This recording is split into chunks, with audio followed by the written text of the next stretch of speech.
नमस्कार, स्वागत है आपका छत्तीसगढ़ की खबरों में और मैं हूं आपके साथ सपना दीपक मदेशिया। बुलेटिन का आगाज करेंगे। किरंदुल में भारी बारिश के चलते एनएमडीसी के 11C माइनिंग से आने वाले जल सैलाब से लोगों को परेशानी से दो चार होना पड़ रहा है। भारी बारिश के चलते लोगों के घरों में पानी भर गया है और हर ओर कीचड़ और दलदल से आम जीवन अस्त व्यस्त है। क्या है किरंदुल के पूरे हालात, देखिए इस खास रिपोर्ट में।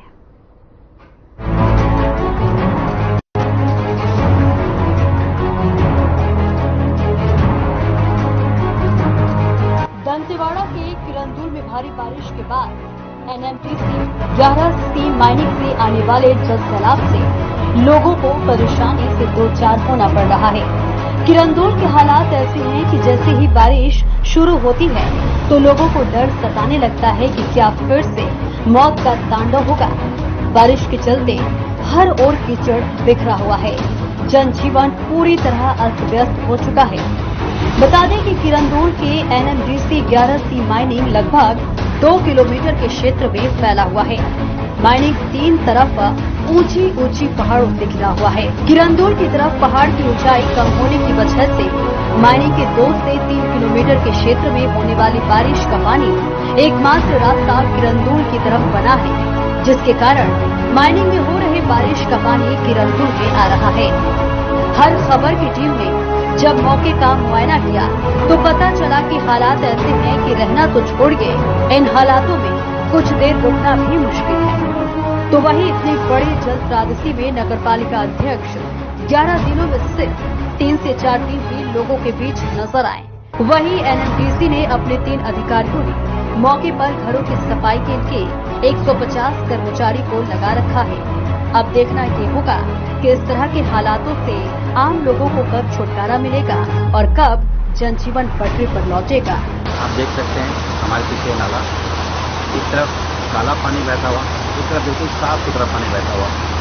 जो काला पानी है वो एनएमडीसी के नाले से आ रहा है, जो माइनिंग है वहाँ से आ रहा है। दूसरा जो साफ पानी है वो नाले का है और पहाड़ों का है, जो बहुत ही साफ सुथरा है। 10 मिनट की बारिश हुई है लगभग अभी, सिर्फ 10 मिनट की बारिश में परिस्थिति मेरे पीछे दिख रही है। पूरी तरह काला पानी बहता हुआ, ये ब्लू डस्ट मिक्स पानी है और यही पूरा तबाही का मंजर बनाकर रखा हुआ है। हम आपको दूसरी तरफ वीडियो दिखाएंगे जहां पर एनएमडीसी के जो हेड माइनिंग प्रोजेक्ट हेड है CGM, वो इस वक्त जगह का देखने आए, मुआयना करने आए हुए हैं। किरंदुल के हालातों पर शासन प्रशासन भी नजरें बनाए हुए है। उम्मीद रहेगी कि धीरे धीरे हालात सामान्य होंगे और लोगों को परेशानियों से छुटकारा मिलेगा। इसके साथ ही बरसात के दिनों में ऐसे हालातों से कैसे बचा जाए, इस पर भी ध्यान केंद्रित करना बहुत जरूरी है। फिलहाल तो किरंदुल में माइनिंग के चलते हो रही इस परेशानी पर क्या समाधान निकलता है, ये देखना होगा। क्या प्रशासन इसको लेकर कोई बड़ा कदम उठाने को लेकर विचार करेगा, ये तो समय ही बताएगा। Bureau report.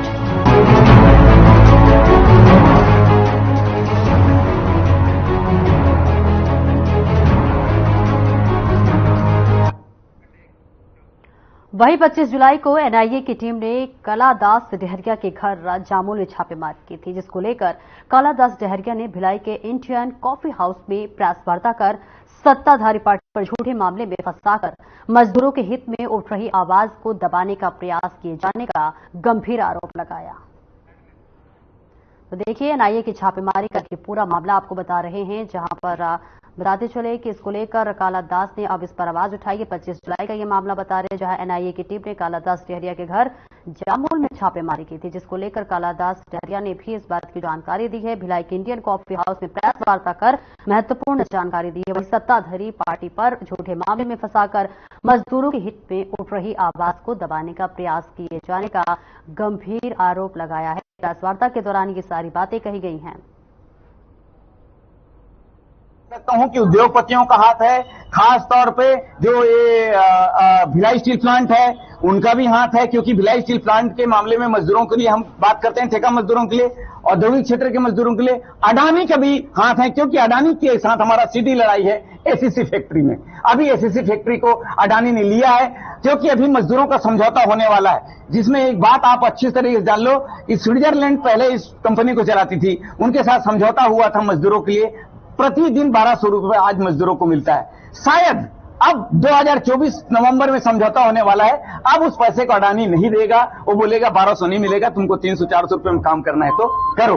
अब ये इसी के लिए एक बड़ा षड्यंत्र चल रहा है, तो वो पता नहीं अब षड्यंत्र कितना उनका सफल होगा नहीं होगा, लेकिन हमारी लड़ाई जारी रहेगी। और मैं पूरी तरीके से बहुत गरीब परिवार से आता हूं, मेरे पास कुछ नहीं है, और सरकार किस तरीके से मुझे एलिगेशन लगा रही वही जाने, और जो लगेगा मैं स्वीकार करता हूं। लेकिन मैं इतना जानता हूं कि मैं किसी भी तरीके से कोई अनर्गल, कोई हिंसा के काम।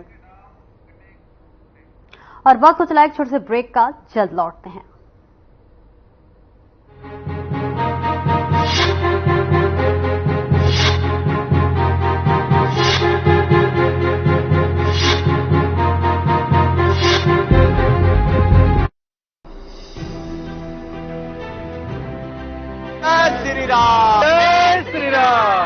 सत्य सनातन की शोभा है जो, भारत के कण कण में रचने बसने वाला एक नाम, आगमन से जिनके दिवाली बन जाती है वो शाम, चरणों में जिनके हैं पवित्र धाम।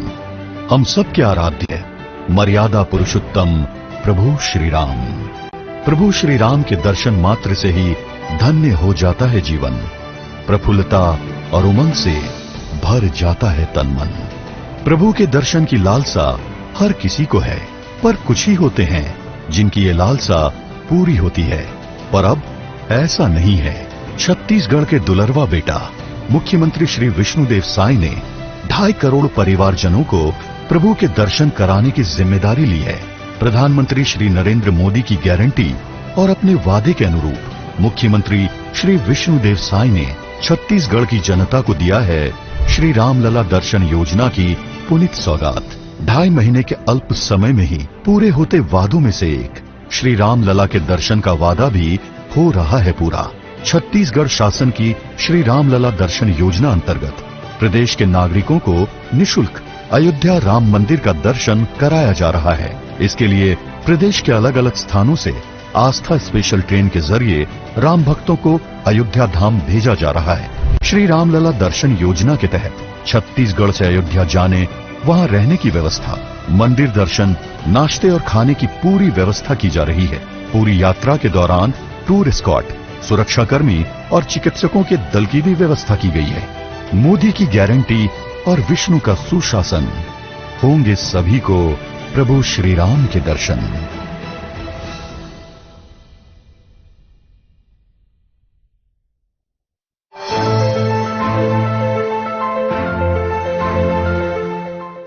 अनीता बाई कंवर हरे, मैं डोंगरी गांव रहता हूँ, जिला गरियागंज पास। मैं यहाँ खेती किसानी करता हूँ। तेंदुपत्ता भी तोड़े जाता हूँ। तेंदुपत्ता संग्रहण करके अपन बिक्री कर देता। पहले एक रेट निर्धारित रही से 4,000, अब 1,500 बढ़ा के 5,500 कर दे है, जेमा अपन 1,500 प्रॉफिट होते। प्रति बोरा हमला 4,000 मिलत रही से अभी 5,500 कर दे है। हमारा 1,500 रुपया ज्यादा मिली, ओकर से हमान अपन नाती पोता मन के पढ़ाई लिखाई में खर्चा करबो। हमला फायदा है, हमार बाल बच्चा से खलक हमारा फायदा है, तो कहीं कुछ अपन 4 पैसा बचा सकबो। सरकार हमला अच्छा से उन्नति करे बर ज्यादा बढ़ा देते। अब तो पहले से ज्यादा पैसा मिलते और बचत भी हुई। अब पहले हमारे हाथ में पैसा नहीं बाँचत रही से, अब हमारे हाथ में थोड़ा बहुत पैसा बाँची तो हमारे परिवार भर हमारे थोड़ा बहुत सोच सकता। सरकार हा ओकर बर घोषणा करे ही कहीं तेंदुपत्ता के बढ़ा जाए। हाँ, ओकर से हमारा बहुत फायदा होते। ओकर से अन्य सामान खरीद सकथन, अपन किसानी के लिए खादू कचरा भी कर सकथन। एकर से हमार रोजी रोटी अच्छा चलही और हमारा किसानी करे में प्रोत्साहन मिलते।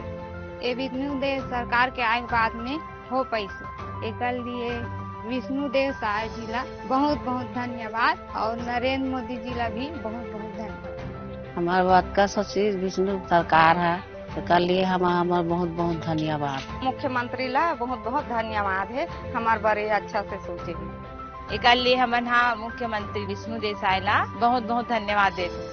1,500 बढ़ाए से हमारा बहुत फायदा हुई से 4 पैसा बाँची हमारे, ओकर लिए हमारे सरकार ला मैं बहुत बहुत धन्यवाद देती हूँ। एक लिए विष्णुदेव सरकार ला बहुत बहुत धन्यवाद।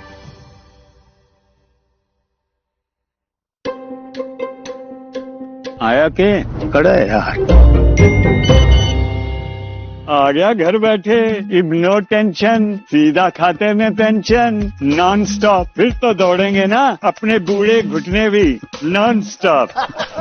हरियाणा सरकार ने अब सामाजिक सुरक्षा पेंशन की राशि 1,000 से बढ़ाकर रुपए 3,000 कर दी है। तभी तो बढ़ता जा रहा है। मारा हरियाणा, नॉन स्टॉप हरियाणा।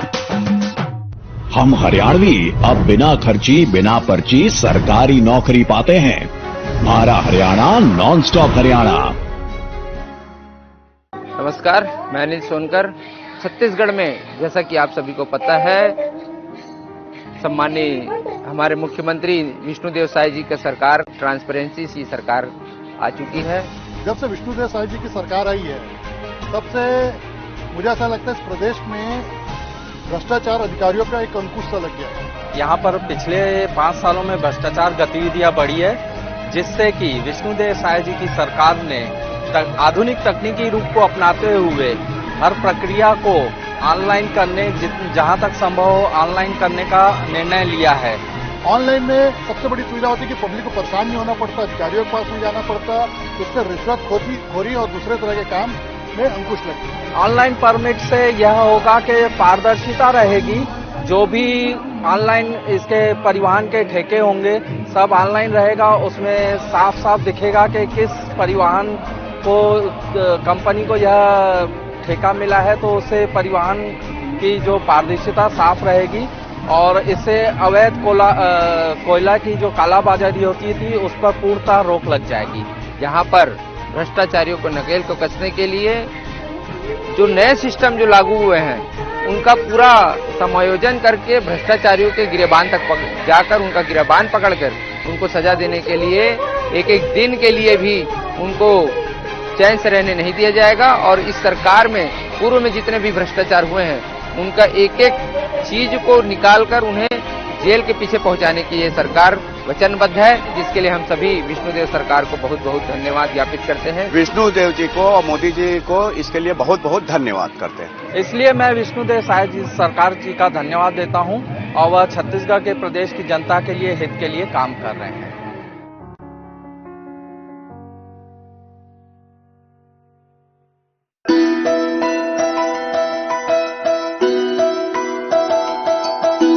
राजिम बहुत ही पुरानी ऐतिहासिक धार्मिक नगरी है। इसका पुराना नाम कमल क्षेत्र पद्मावतीपुरी राजिम था। राम भगवान जी लोग जो वनवास में आए थे तो उस दौरान सीता माता अपने हाथ से बालू से रेत से शिवलिंग के निर्माण किया था। इसका नाम आज कुलेश्वर महादेव है। यहाँ पर महानदी के साथ त्रिवेणी संगम हो रहा है, तो सच में त्रिवेणी संगम है। जहाँ पर कोई लुप्त नदी नहीं है, 3 नदियों का संगम है। वहाँ पर राजीव लोचन विष्णु जी का, शंकर जी का मंदिर देखकर पुरानी शैली में मैं बहुत भावुक हुआ हूँ। इस बार छत्तीसगढ़ सरकार राजिम कुंभ कल्प करने जा रही है, बहुत ही सराहनीय है। यहाँ पर फिर से राजिम कुंभ कल्प का बहुत शानदार आयोजन 24 तारीख से 8 मार्च तक होना है। मेले की तैयारियां बहुत जोर शोर से चल रही है, जो मैं देख रहा हूँ। यहाँ बड़े बड़े महामंडलेश्वर शंकराचार्य जी, संत साधु महात्माओं का इस पवित्र भूमि पर आगमन होगा। लाखों की संख्या में, हजारों की संख्या में राजिम मेला में लोग विदेश से भी, देश से भी, प्रदेश से भी आने वाले हैं और इसके लिए बहुत भव्यता के साथ तैयारी पूरी हो चुकी है। राजिम कुंभ जैसे आयोजन छत्तीसगढ़ के ऐतिहासिक एवं सांस्कृतिक विरासत को सहेजने हेतु बहुत ही महत्वपूर्ण एवं सराहनीय कदम है और सरकार का जो कार्य है प्रशंसनीय है और हम उसकी भूरी भूरी प्रशंसा करते हैं। वर्तमान सरकार को मैं और मेरे जैसे यात्रिकों की ओर से बहुत धन्यवाद कि जो ऐसे यहाँ कुंभ मेला का आयोजन कर रही है। बहुत अच्छा आयोजन है ये, जो माघी पुन्नी मेला से लेकर कल्प कुंभ तक के, इसके लिए बिल्कुल छत्तीसगढ़ शासन के मुख्यमंत्री और माननीय नरेंद्र मोदी जी का बहुत बहुत धन्यवाद और आभार व्यक्त करता हूँ।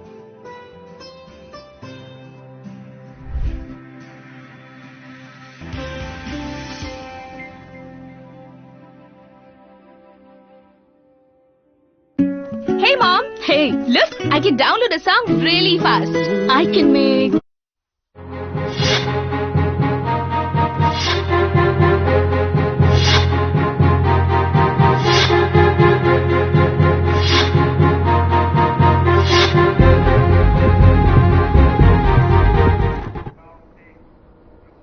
अब ब्रेक के बाद एक बार फिर से स्वागत है आपका। बढ़ते हैं खबरों की ओर। छत्तीसगढ़ में शिक्षक संवर्ग के पदों में विज्ञापन जारी किया गया था, जिस पर व्यापम द्वारा परीक्षा परिणाम जारी के बाद प्रथम, द्वितीय, तृतीय, चतुर्थ एवं पंचम चरण की काउंसलिंग करा के पदांकन किया गया है, लेकिन आज तक 6 काउंसलिंग नहीं हुआ। हम लोग लगातार सभी नेताओं के पास, मंत्रियों के पास जाकर अपना समस्या बता रहे हैं, लेकिन अभी तक हमारा कोई समस्या का समाधान नहीं हो पाया है और दर दर की ठोकरें खाने को मजबूर है। हमने दर दर ठोकर खाकर पढ़ाई की है। हमने सोचा कि हमारी नौकरी लगेगी, पर एक टीचर बनेंगे तो हम भी बच्चों को अभी शिक्षा प्रदान करेंगे, क्योंकि हम जिस क्षेत्र से आते हैं वहां शिक्षा का स्तर कम है। और जब हर खबर की टीम इन अभ्यर्थियों से बात की तो क्या कुछ कहा उन्होंने, सुनिए।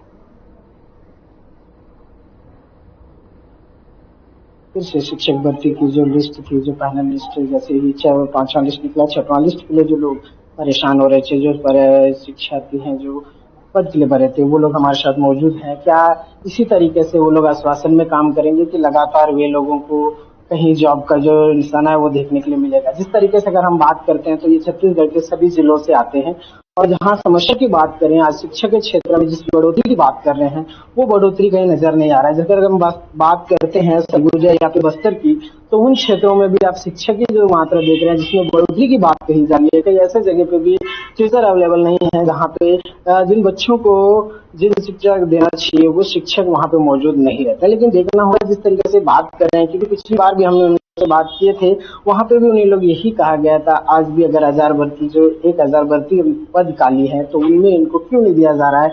क्यों इनको डेट पे डेट देकर इनको परेशान किया जा रहा है? क्या बात होगी, क्या समस्या है, क्यों ऐसा किया जा रहा है? पूरी बात जानने के लिए हम लोग इनसे बात करने की कोशिश करते हैं। क्या नाम है मैडम आपका? मेरा नाम स्मृति है। कहाँ से हैं आप? मैं जशपुर जिले से हूँ। जब हम जशपुर की बात करते हैं, शिक्षा क्षेत्र में बहुत ज्यादा बढ़ोतरी की गई है, ऐसा मानते हैं? क्या सच में ऐसा बढ़ोतरी है? शिक्षा के क्षेत्र में बढ़ोतरी है, लेकिन एक तरह से देखा जाए तो अगर वो ट्राइबल एरिया है और अगर वहाँ के ट्राइबल्स को ही अगर मौका नहीं दिया जाएगा तो मैं नहीं मानती कि फिर शिक्षा के क्षेत्र में हम किसी प्रकार की कोई प्रगति कर रहे हैं।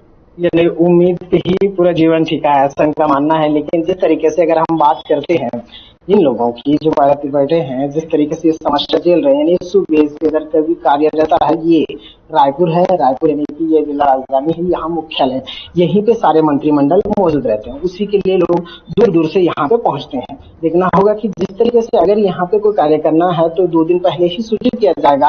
कई लोग रात के निकलते हैं तो कई शाम के 2 दिन पहले निकलते हैं। लेकिन अगर बात करते हैं, वो लोग यहाँ एक उम्मीद लेकर पहुंचते हैं। जब उम्मीद यहाँ आता है, बैठक होती है, लोगों से मिलते हैं, मंत्रियों से मिलते हैं, फिर एक निराशा चेहरा बना के फिर से लोग सोचते हैं कि अब फिर एक नई डेट मिलेगा। मैडम कहाँ से हैं आप? बलरामपुर से। क्या लगता है जिस तरीके से लगातार यहाँ पे आप लोगों को आश्वासन मिल रहा है, कब तक आप लोगों का समस्या पूरा? अब तो 12 को ही पता चलेगा। फिर 12 के बाद दूसरी डेट मिलेगी तो क्या करें?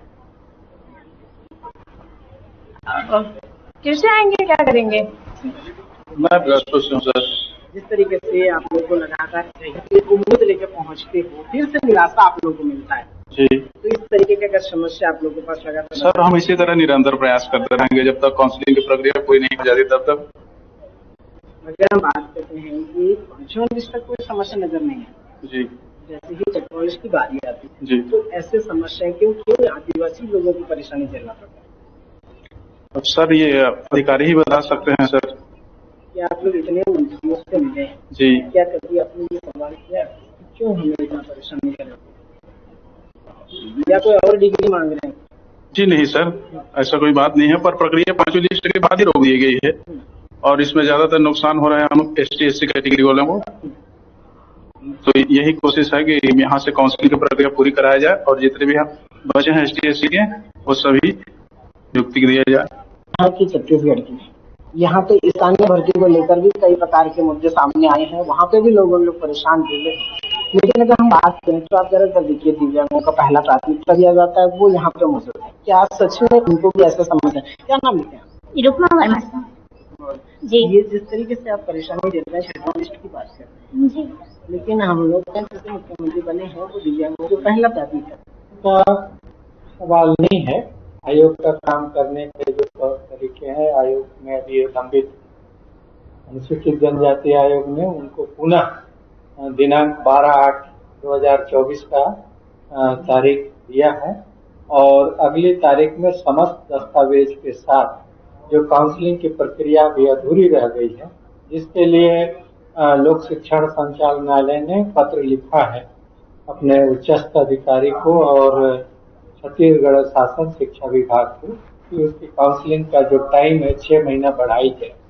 उस पत्र के साथ आयोग ने उनको पुनः 12/8/2024 को आहूत किया है और सुनवाई में जो दस्तावेज आएंगे उनका परीक्षण करने के उपरांत जो कार्यवाही नियमानुसार करनी होगी वो हम उसको संपन्न करेंगे। रायपुर निवर्तमान राज्यपाल विश्वभूषण हरिचंदन को राजभवन में विदाई दी गई। इसके बाद वो भुवनेश्वर के लिए रवाना हो गए। इस मौके पर प्रथम महिला सुप्रभा हरिचंदन भी उपस्थित थी। राज्यपाल के प्रस्थान से पहले उन्हें गार्ड ऑफ ऑनर भी दिया गया। आपको बता दें कि जाने से पहले उन्होंने राजभवन के सभी अधिकारियों और कर्मचारियों से मुलाकात की और उन्हें आशीर्वाद दिया। उन्होंने कहा कि भगवान जगन्नाथ की कृपा से आप सभी लोग सदैव समृद्ध और सुखी रहें। वहीं राजभवन के अधिकारियों और कर्मचारियों ने पुष्प वर्षा कर विश्वभूषण हरिचंदन का अभिवादन किया और वहीं इसको लेकर मुख्यमंत्री विष्णुदेव साय ने कहा कि आज का ये अवसर बड़ा ही भावुक क्षण है।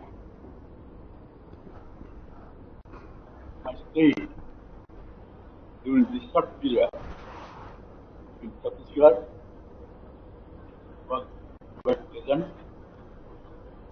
People are very simple, peaceful, and affectionate.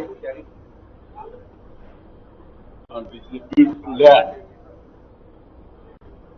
with the hills, trees, rivers,